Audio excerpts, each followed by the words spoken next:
From the UCLA Labor Center and KPFK, you're listening to ReWork.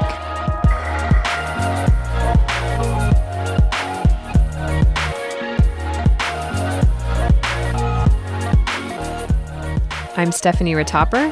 And I'm Saba Wahid. We live in a global market, and most of the clothing and electronics that we use are made halfway around the world. They're transported across the ocean by people that seem so different and so far away from us. When we delve deeper into our struggles, we find that we have far more in common than we think. Today's story is about solidarity, how our struggles across the globe are connected, and as it turns out, how we need each other to succeed. So this week on ReWork, we bring you a story all the way from Hong Kong. Join us as we hear from Stephen, a dock worker, and Loy, a union leader, who together spearheaded the Hong Kong dock workers' strike in the spring of 2013. Li Ka-shing is the richest man in Hong Kong. In fact, he's the richest man in all of Asia. He's a quintessential rags to riches story. His story began in poverty. He dropped out of school when he was 12 years old and was working full-time by the age of 14. Within a year, at 15, he was financially supporting his family. Today, he oversees 270,000 employees in 52 countries and is an avid philanthropist. In Hong Kong, many people consider Li Ka-shing a hero. Li Ka-shing owns Hong Kong International Terminals, also known as HIT. And that's where our story takes place today. One worker at the docks is Stephen Chan. He has been a dock worker for over 20 years. Like Li Ka-shing, Stephen grew up poor. He lived in a community house where each family would live in a room and share a common area. Stephen's only personal space was his bed. Everything do in there. Sleeping, eating, do my homework. So my child is quite in poor way. But in that time, so many child living in this way. So I don't feel lonely. Also, like Li Ka-shing, Stephen had to give up an education to start working. Before arriving at the docks, Stephen worked in construction and then as a school teacher. But the wages were too low for him to support his new family. At the time, becoming a dock worker was appealing. I must go to work immediately to help the family. This is the main reason why I go to the terminal. And by the way, at that time, the wages of terminal is quite good. The pay was good, and working at the terminal promised 24 to 48 hours of rest between shifts. That kind of time off was enticing. The Hong Kong International Terminal is the third busiest container port in the world, just after Singapore and Shanghai. Stephen worked in the Kwai Sing container terminals in the northwestern part of the harbor. It consists of 9 container terminals and handles up to 18 million cargo boxes.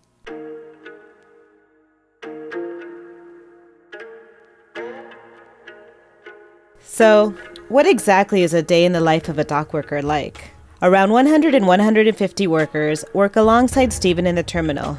Day in and day out, their job is to move heavy containers to and from ships. Some operate huge cranes that move the containers, while others work to catalog them.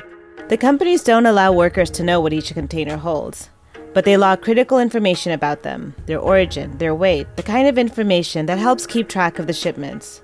Workers move, log, and unload containers until all of the contents of the ships are on land. Unloading one ship takes an average of 4 hours, but the working conditions were terrible. In the dock, we must work 24 hours in 3 shifts. Each shift, one pay. You must work 3 shifts so you can get more money. Otherwise, you get only 1 shift, money cannot afford the living. The company pays by the 8-hour shift, and the pay is super low. This means workers often work 3 back-to-back shifts. That's 24 hours straight to make ends meet. During these shifts, they receive no meal breaks and often end up sleeping on the floor. I sleep on the floor 16 years with so many workers. So no room. You must sleep anywhere. Sometimes in front of a toilet. Because you're so tired, you must sleep. No matter what place. It's quite difficult living condition. Those workers who operate the cranes aren't allowed to leave their cabins during the shifts, not even to use the restroom. The terminal has cameras all over to enforce these conditions. And on top of that, the work environment is loud and messy. Oh, when working is so noisy, the truck's noise, the crane noise, and the ducts all around, the gasoline, the gas, so that when you're eating with water, with the ducts of gasoline.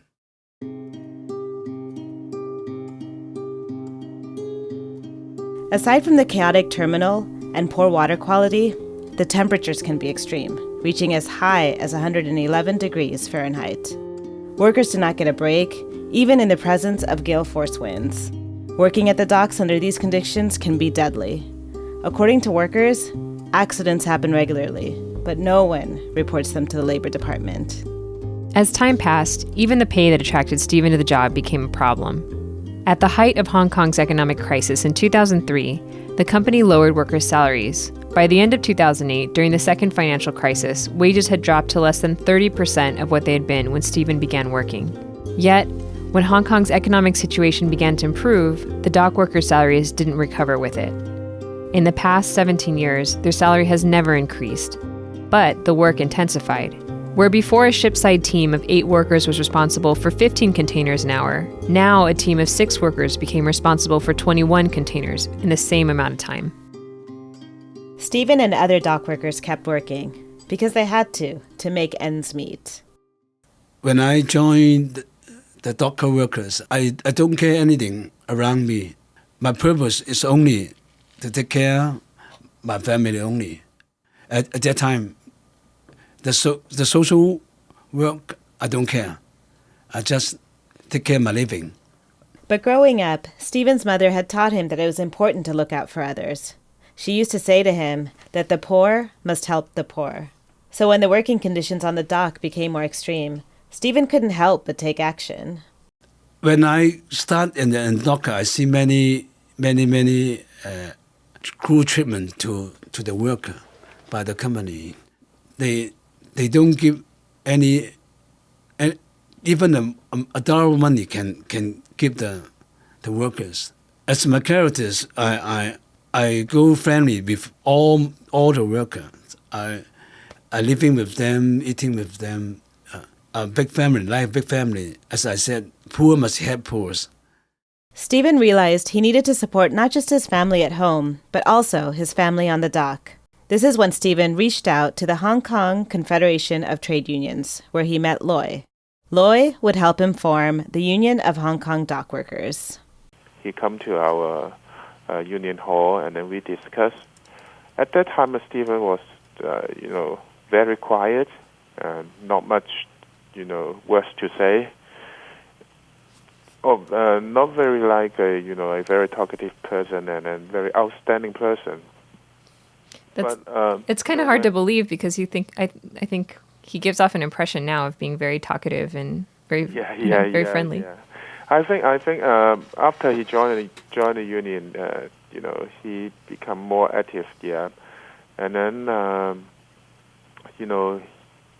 he is such another very outstanding or prerogative person that you can easily pinpoint, but actually he got his own character and charisma among workers, and then gradually we regret him into our committee, and then he was our president, and then after 2 terms he stepped down, and for a younger man to be our president in Hong Kong Dockers Union.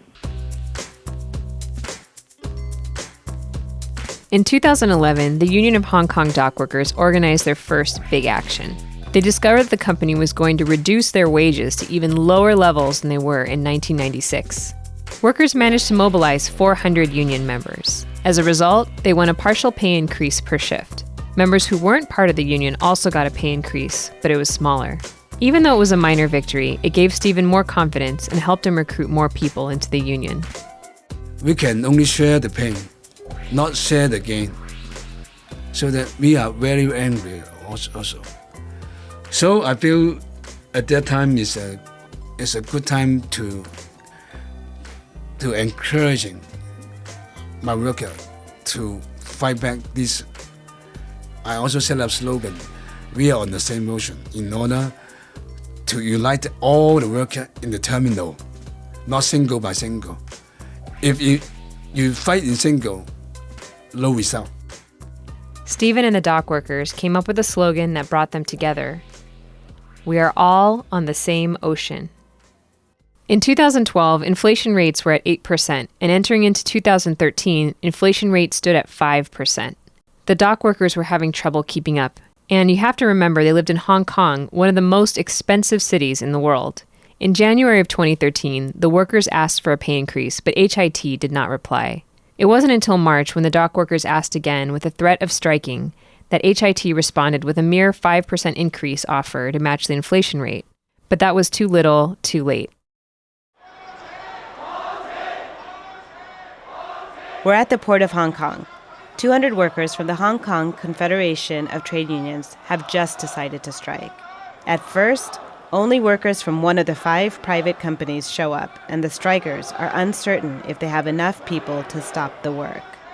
But soon, more workers begin to join until there are over 500 workers occupying the terminal port. Now posing a significant threat to HIT, one of the companies goes to court and gets a temporary injunction, claiming that the workers must evacuate the terminal or they will be arrested. The strikers are sitting inside the terminal. It's raining outside, and they can see the police waiting. Stephen is among the workers and a key organizer of the strike. This is the biggest and most dangerous step that they have taken yet, and they cannot turn back. Stephen feels the weight of their actions on his shoulders. So after we discussion with the committee, the decision is we must going on to go out, continue fighting. At that time, I can say nothing. I only know crying. We must move out the terminal before midnight. So I asked my union member, did I take a wrong decision? Did I take a wrong decision? The strikers demanded a 23% pay increase, an annual salary review, and above all, recognition of the trade union's right to negotiate with employers. The decision to strike was a hard one. Strikes are rare in Hong Kong, and they were striking against Li Ka-shing, one of the most powerful tycoons in the world. Li Ka-shing was a successful businessman. But more than that, he also carried an excellent reputation, and the people of Hong Kong greatly respected him. He is quite a legendary person in Hong Kong because, when he was a boy, he, with just have few dollars come with him from China, and then with he built up his kingdom through a bare hand, through his own effort, and then in the 80s or early 90s, people are pretty much admire of him, and then some people treat him as a role model. On top of that, at the beginning of the strike, they only had $3,900 to fund the campaign. But the first day of the strike was the easiest. It felt good to defy HIT. As the days wore on, though, it grew difficult to keep the momentum going. The odds were against them, and people started to lose hope. It became harder and harder not to question how much longer this was going to go on. I think, we experienced all, emotional frustration during the strike. They faced, mortgage repayment, and then, they have to pay their bills, and then credit card repayment, everything. And then some of the strikers still have, pressure from their family. Although most of the family members of our strikers is pretty much supportive, but some of them, facing some pressures from their family also. So I think, throughout the strike, we, of course there is time for laughing, but most of the time it's, very under very high level of pressure actually.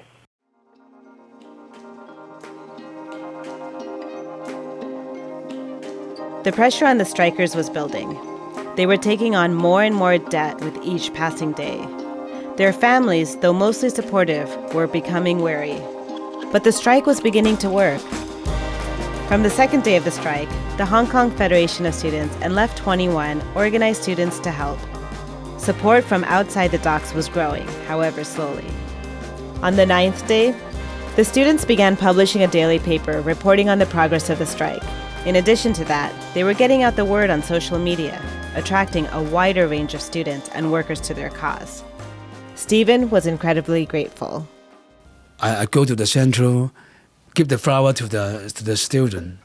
I'm also crying. Be brave, be brave. When they reach the terminal, our worker, about 150, stand in the two sides. Until to the strike side. I hold every student, and I hold very tight. Thank you so much. They fighting, give encouragement to the workers, also give encouragement to the whole Hong Kong society. This is very, very exciting to everybody. Some of the workers have even attributed their decisions to keep striking to the students. Seeing young people standing beside them gave them no excuse to leave. 15 days in, no more than 20 dock workers returned to work.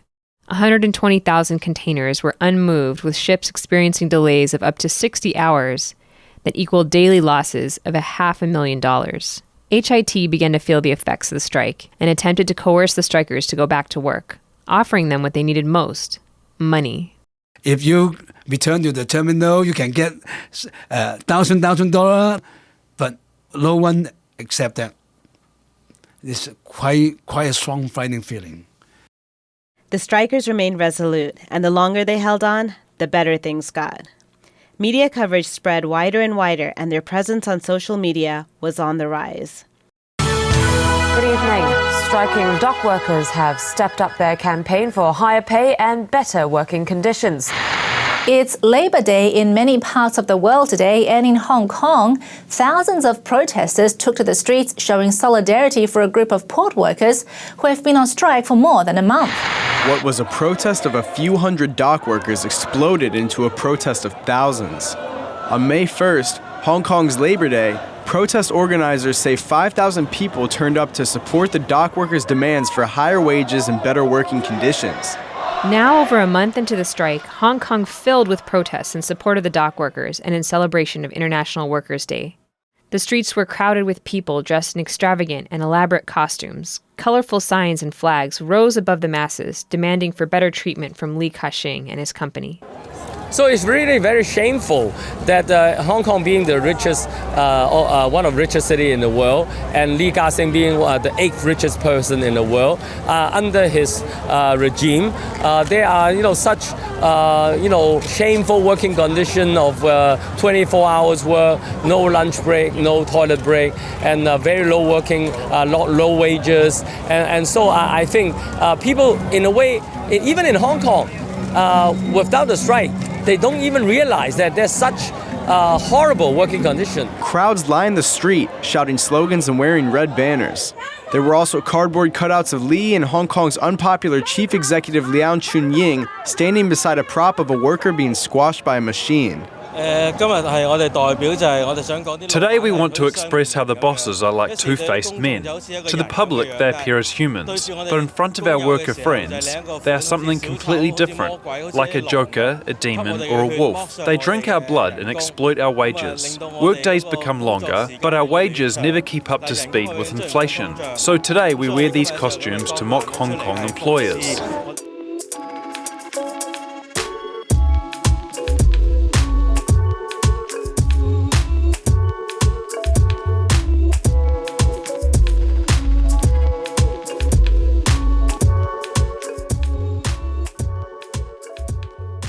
Coverage of these strikes made the dock workers' cause an international concern.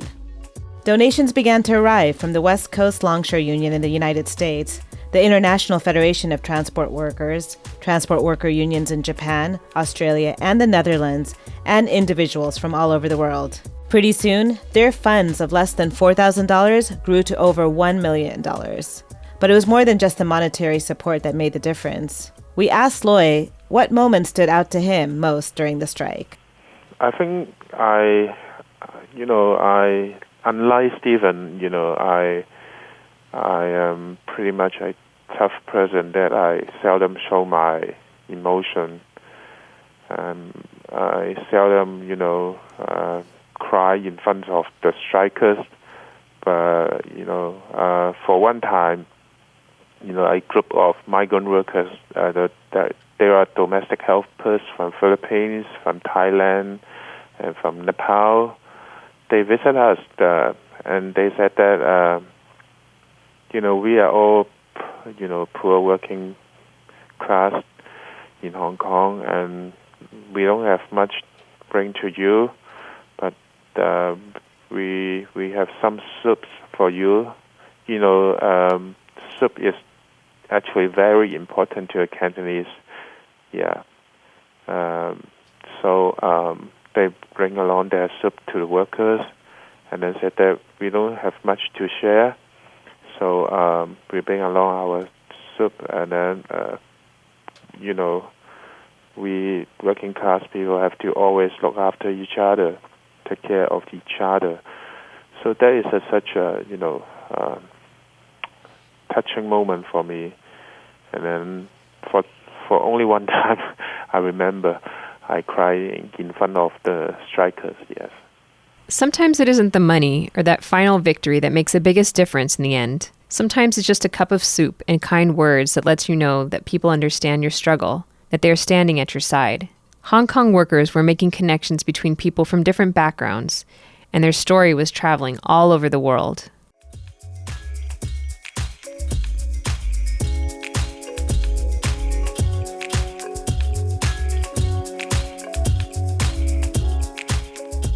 The dock workers sat at the negotiating table again, and the conversations intensified. At each meeting, representatives from HIT and the 3 subcontractors were present. The workers refused to negotiate without all parties at the table. On the 40th day of the strike, the dock workers finally signed an agreement. It wasn't perfect, but it was a dramatic change. They received a 9.8% wage increase, non-retaliation against strikers, and a written agreement. Now, we don't need to sleep on the floor nowadays. He supplied the bunk bed 2 layers. And in the bathroom, we have the hot water and the cool water.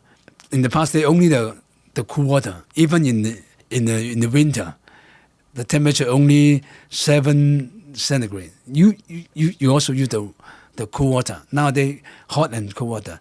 And the water supply around the working place prevent the heat.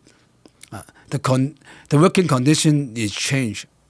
The contractors also agreed to improve the conditions for crane workers, starting with meal breaks and toilet breaks. In the past time, they only do everything in his driving room. You mean what everything?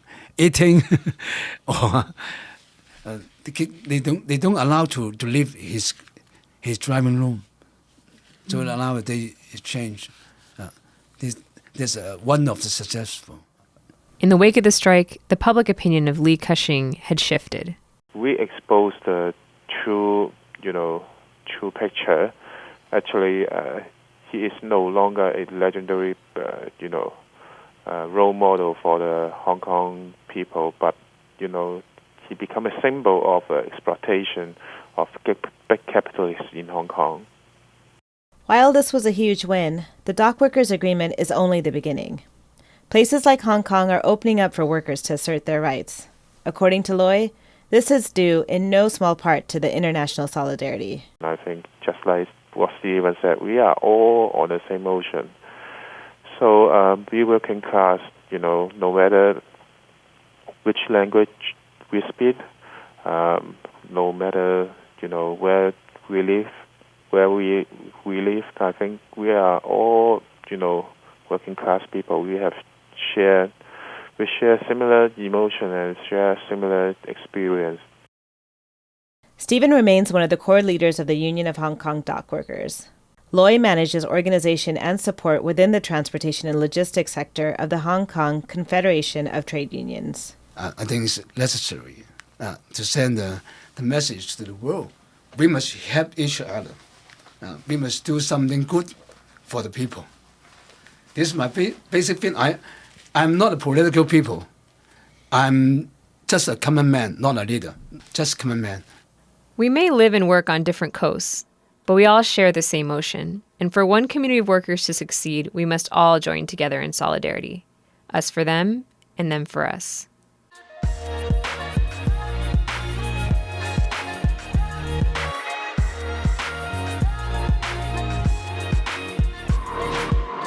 This show covered the 2013 Hong Kong dockworkers strike. Thanks to Stephen Chan and Loy Wong for sharing their stories with us. We'd also like to thank Yvonne Yen Liu, Ellen Friedman, and the International Workers of the World for connecting us with Stephen and Loy. You're listening to ReWork, a program of the UCLA Labor Center and KPFK. This week's show was produced by Tyler Millis, Jessica Garcia, Saba Wahid, Stephanie Ratopper, and Quincy Surasmith. To find out more about the show and to catch up on previous shows, visit our website at reworkradio.org. There, you can find out more information about how to get involved and also subscribe to our podcast. Tweet your reactions to @rework_radio or send us an email at rework@irle.ucla.edu. Until next time, rethink, rework.